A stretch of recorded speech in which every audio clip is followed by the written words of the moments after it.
Hello friends, welcome to my YouTube channel. आज हम पढ़ेंगे हिस्टामिनर्जिक एगोनिस्ट। पहले देखते हैं हिस्टामिनर्जिक एगोनिस्ट क्या होता है।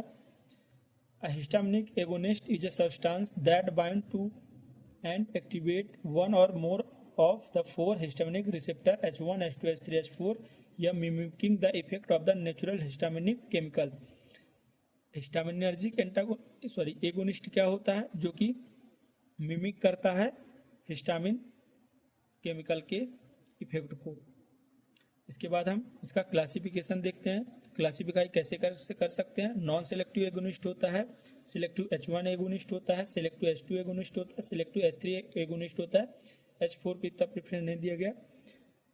नॉन सेलेक्टिव एगोनिस्ट में हम देखते हैं हिस्टामिन आता है, बीटा हिस्टीन आता है। सिलेक्टिव H1 एगोनिस्ट में क्या आता है? 2 methyl histamine, 2 pyridyl ethyl amine, 2 thiazolyl ethyl amine. Selective H2 agonist में क्या बोलते हैं? कौन कौन सी ड्रग आएगी? 4 मेथाइल हिस्टामिन, डाइमाप्रिट, इम्प्रोमिडीन। इसके बाद सिलेक्टिव H3 एगोनिस्ट में कौन कौन सी ड्रग आती हैं? Alpha methyl histamine, imetit. इसके बाद इसके मैकेनिज्म ऑफ एक्शन की बात कर लेते हैं। मैकेनिज्म ऑफ एक्शन क्या करेगा? जाके स्पेसिफिक रिसेप्टर पे बाइंड होगी, या तो H1 में, H2 में, H3 किसी में भी जाके बाइंड होगी। यदि H1 में रिसेप्टर बाइंड हो रहा है तो क्या बढ़ाएगा? कैल्शियम आयन कंसंट्रेशन बढ़ा देगा, जिससे क्या होगा?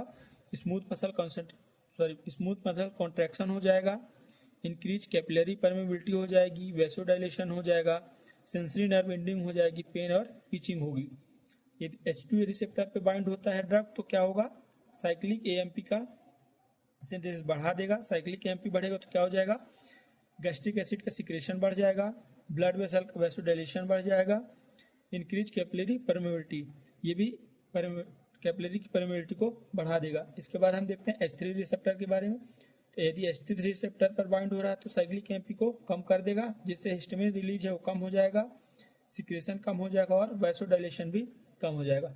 Thanks for watching my video.